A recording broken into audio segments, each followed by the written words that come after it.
Halo teman-teman, ketemu lagi dengan alur film Ngidam Nonton. Gimana kabarnya? Sehat? Saya selalu mendoakan kalian semua dan keluarga dalam keadaan sehat dan rezeki selalu lancar setiap hari ya. Di video kali ini saya sudah merangkum sebuah film Bollywood yang berjudul Bajrangi Bhaijaan. Film ini menceritakan tentang perbuatan cinta yang tulus. Dan saya sudah merangkum film ini, semoga kalian semua suka. Baiklah, tanpa berlama-lama, kita langsung mulai saja ya. Film diawali dengan scene memperlihatkan seorang anak kecil tengah bermain dengan domba-dombanya di bukit. Anak ini bernama Shahida.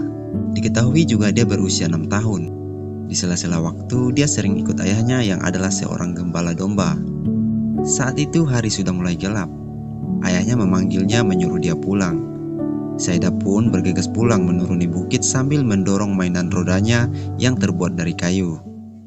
Namun tiba-tiba, roda itu malah lepas dari ganggangnya dan Shahida mengejarnya menuruni bukit sehingga ia pun jatuh terguling. Ibu Shahida khawatir kenapa anaknya belum pulang. Si bapak pun menyadari pasti ada yang tidak beres dengan anak itu. Shahida harusnya udah pulang duluan. Tetangganya pun membantu melakukan pencarian anak itu. Untungnya, ia ditemukan masih selamat tersangkut di batang pohon. Shahida adalah seorang anak tunawicara atau bisu, sehingga saat itu ia tidak bisa berteriak meminta pertolongan dan hanya menunggu saja orang datang menemukannya. Keesokan harinya, para tetangga berkumpul dan menyarankan kepada bapaknya dan ibunya untuk membawa Shahida ke tempat suci di India, supaya Shahida bisa berbicara. Mereka ini tinggal di Pakistan, berbatasan langsung dengan India.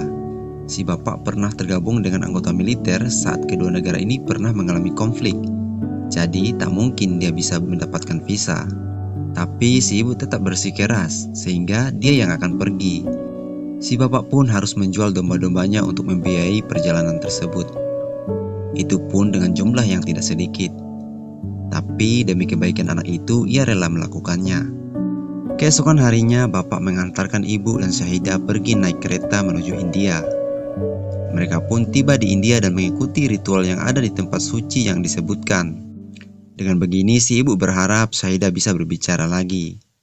Menurut kepercayaan orang-orang di sana, syair-syair di tempat suci itu bisa mengabulkan permohonan doa.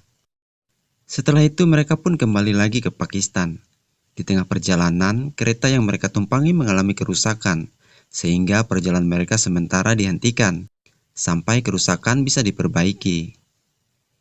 Sambil menunggu, para penumpang beristirahat dan tidur, termasuk ibunya dan Shahida.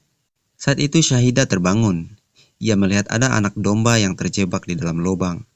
Shahida kasihan dengan anak domba itu dan turun dari kereta untuk menyelamatkannya. Namun keretanya malah berjalan kembali. Shahida berlari mengejarnya. Tapi apalah daya, satu langkah kecil anak itu tak mampu mengejar kereta yang 1000 kali lebih cepat.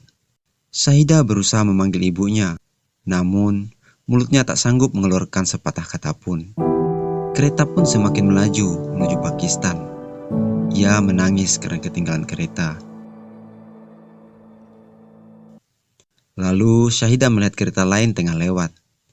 Mengira kereta ini dengan tujuan yang sama, ia menaiki kereta barang ini.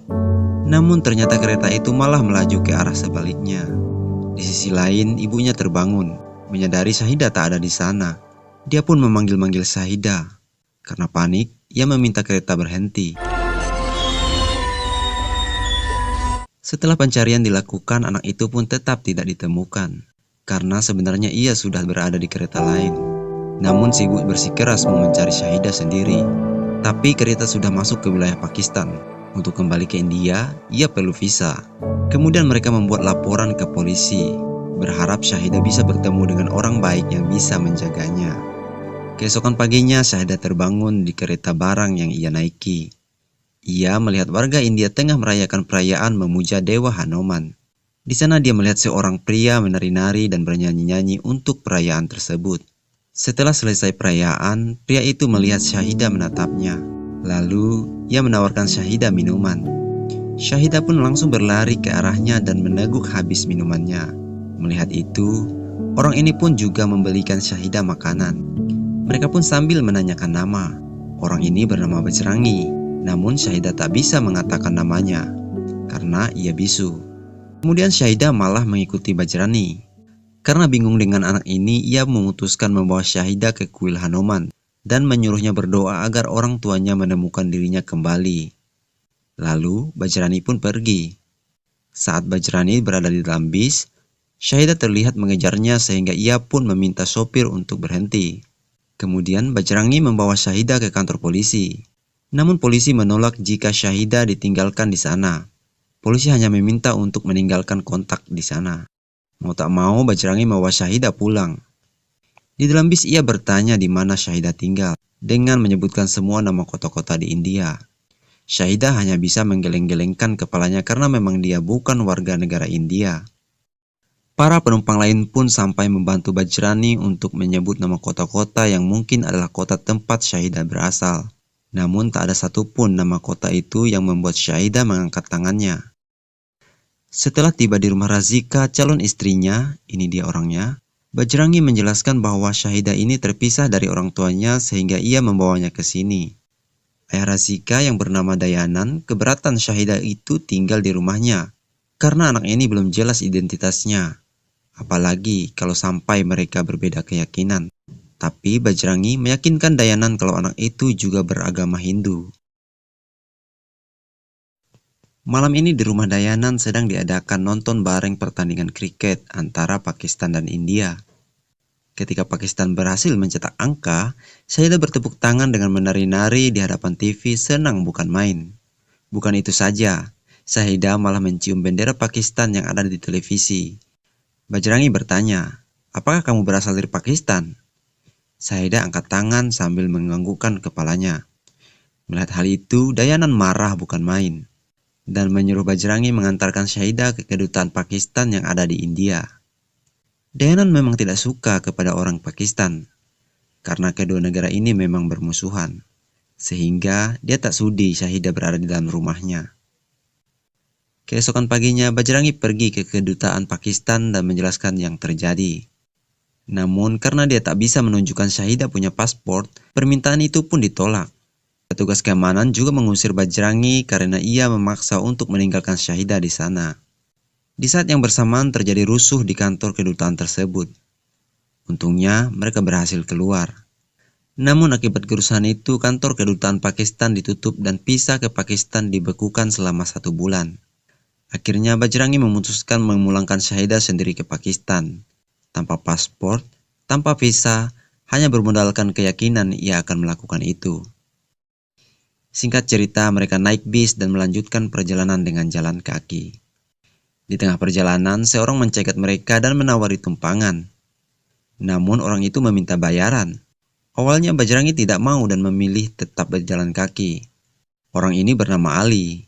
Ali menakuti Bajrangi bahwa di perbatasan mereka akan ditembaki oleh penjaga. Demi kebaikan anak ini, akhirnya Bajrangi pun bersedia ikut dengan mobil ini. Akhirnya mereka tiba di perbatasan. Ali kemudian memandu mereka untuk melewati pagar melalui terowongan. Ketika sampai di perbatasan, Bajrangi tidak mau pergi sampai ia memperoleh izin untuk lewat. Ali pun tidak habis pikir kenapa Bajrangi punya pikiran seperti itu. Jika demikian, tentara jaga akan menembaki mereka. Namun Bajrangi adalah orang jujur. Dia harus mendapatkan izin terlebih dahulu. Ali pun tak mau ambil risiko, kemudian lari meninggalkan mereka. Dan pada akhirnya mereka dipergoki oleh tentara jaga. Bajrangi mengatakan dengan jujur bagaimana dia melewati pagar itu dengan terowongan. Namun mereka tetap diusir kembali ke India oleh penjaga. Kemudian dengan melewati terowongan lain, mereka menyeberang lagi. Bajrangi tetap jujur kali ini. Namun ia malah ditendang oleh tentara jaga. Melihat Syahidah yang menangis, komandan pun menyuruh anak buahnya berhenti memukuli Bajrangi. Lalu si komandan menyuruh mereka pergi dari sana. Namun setelah 10 menit kemudian, Bajrangi dan Syahidah masih belum mau pergi sebelum mendapatkan izin. Bajrangi berjanji, jika sudah mengantarkan Syahidah kepada orang tuanya, maka dia akan kembali. Akhirnya hati si komandan pun luluh juga. Mereka berdua pun mendapatkan izin untuk masuk ke Pakistan. Mereka pun melanjutkan perjalanan. Ketika mereka istirahat untuk makan, para polisi mendatangi mereka di sana. Ternyata ketika mereka pergi, Pak Polisi itu kehilangan borgolnya dan mencurigai mereka yang mencurinya. Bajrangi mengatakan, mereka tidak mencuri borgol. Ternyata setelah digeledah, borgolnya ada di dalam tasnya. Rupanya Syahidah yang mengambil borgol itu. Karena anak ini masih polos dan lugu, ia mengira itu adalah gelang. Akhirnya polisi menangkap Bajrangi yang dianggap sebagai mata-mata India. Setelah sampai di kantor polisi, dia pun diwawancarai oleh seorang wartawan. Bajrangi pun ditanya mengenai misinya ke Pakistan.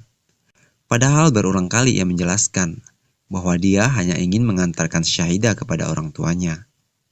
Di saat yang bersamaan, Syahidah melihat gambar bukit di sebuah kalender. Syahidah menganggukkan kepala ketika Bajrangi bertanya apakah itu tempat di mana ia tinggal. Polisi pun bertanya kenapa Syahidah nggak bisa bicara. Dia pun menekan mulut anak kecil ini dan mengatakan bahwa Syahidah tak punya lidah. Bajrangi pun marah bukan main. Lalu ia menghajar semua polisi yang ada di sana lalu melarikan diri dari situ. Sementara reporter yang lagi meliput di depan kantor polisi pun sengaja mengikutinya untuk memata-matai Bajrangi. Lalu reporter ini menelpon polisi kalau dia berada di dalam bis yang sama dengan Bajrangi dan menginformasikan nama bis itu. Bajrangi bertanya kepada kernet bis tentang gambar yang ia tunjukkan. Bahkan gambar itu juga ditunjukkan kepada para penumpang. Siapa tahu ada yang mengenali tempat ini. Di saat itulah si reporter menyadari kalau Bajrangi ini orang baik dan bukan mata-mata. Kemudian polisi mencegat bis yang mereka tumpangi itu. Beruntung mereka sudah bersembunyi di atas bis. Saat polisi menanyai para penumpang, mereka pun kompak pura-pura tidak tahu karena sudah paham tentang apa yang tengah terjadi. Bajrangi dan Syahidah pun selamat dari kejaran polisi. Mereka bertiga pun beristirahat ke sebuah masjid sampai menunggu esok pagi. Saat Bajrangi terbangun, ia pun kaget bahwa tempat itu adalah masjid. Ia pun langsung keluar dan bertemu dengan seorang ustadz. Pak Ustadz ini mengatakan bahwa tempat itu terbuka buat semua orang dan mempersilahkan Bajrangi untuk masuk ke dalam. Di sana, Bajrangi menjelaskan semua kepada Ustadz dan meminta informasi mengenai daerah yang ada di gambar itu. Namun baik Pak Ustadz maupun muridnya nggak ada yang tahu mengenai tempat tersebut. Di saat yang bersamaan, patroli polisi pun kian ketat di luar sana. Untungnya keberadaan Bajrangi dirahasiakan oleh sang Ustadz. Karena tidak mungkin keluar dengan patroli polisi kemana-mana, mereka pun akhirnya menyamar sebagai muslimah bercadar, sehingga mereka bisa keluar dibantu oleh sang Ustadz. Mereka bertiga pun diantar untuk melanjutkan perjalanan dengan rute yang aman dari patroli polisi. Nama reporter tadi adalah Nawab. Kemudian di tengah perjalanan Nawab sengaja menyuruh Syahidah menyolokin buah pisang ke dalam knalpot mobil seseorang. Dengan begini mobil itu akan mogok dan Nawab berpura-pura memperbaiki mobil itu. Sehingga mereka mendapat tumpangan dari orang tersebut. Namun sepertinya nasib mereka sedang sial hari itu. Mobil yang mereka tumpangi itu ternyata mobil seorang inspektur polisi yang tengah cuti. Kepala polisi itu sengaja masuk kantor karena ia mendengar ada mata-mata India yang menyusup ke Pakistan. Singkat cerita, si inspektur polisi akhirnya tahu bahwa yang ditumpanginya tadi adalah tersangkanya. Untungnya mereka berhasil lolos dari kejaran polisi. Kemudian mereka melanjutkan perjalanan. Banyak tempat yang sudah dilewati, kendaraan demi kendaraan sudah dinaiki.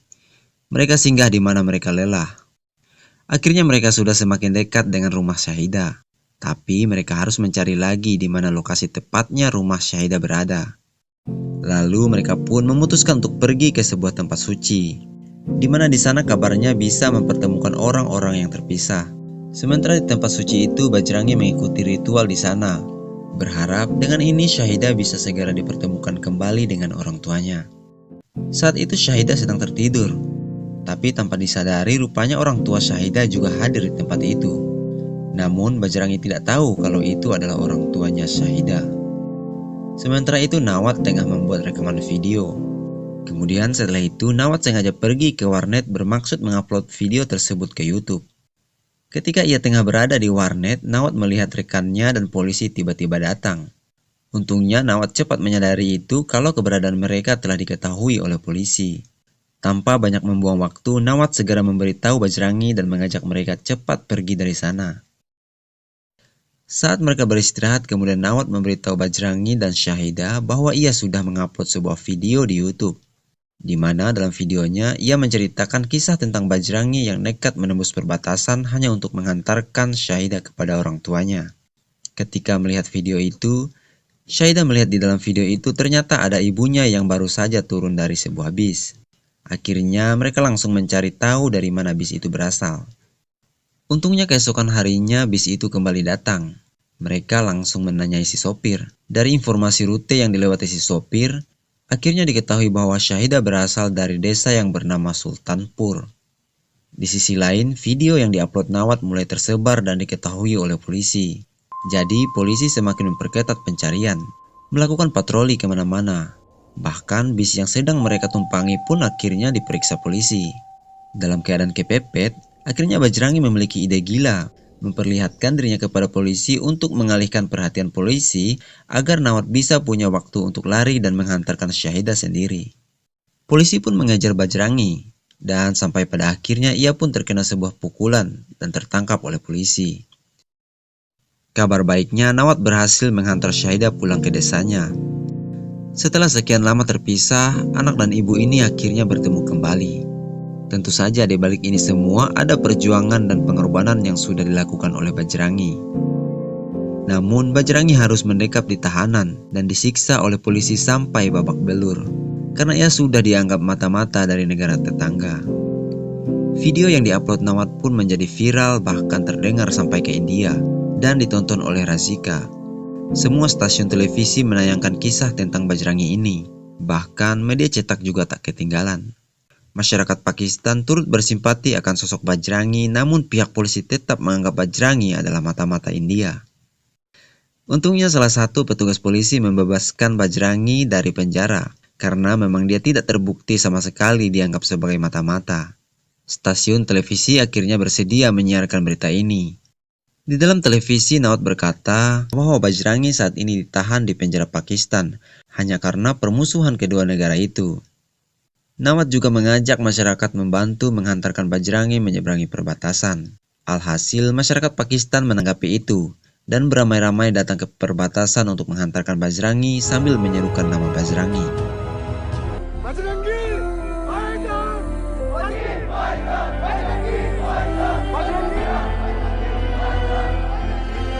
Sementara petugas penjaga perbatasan mulai kewalahan oleh kerumunan massa itu. Dan kemudian mereka menerobos pintu gerbang perbatasan. Bajrangi pun berjalan menyeberangi perbatasan menuju daerah India sambil terpincang-pincang. Di saat yang bersamaan, Syahidah dengan langkah kecilnya berlari melewati kerumunan massa berusaha mengejar Bajrangi. Namun terlambat. Orang yang sudah menghantarkannya kepada ibunya itu sudah menyeberang dan berada di tanah India. Ia berusaha memanggil dan melambaikan tangannya. Tapi tiba-tiba sebuah keajaiban muncul.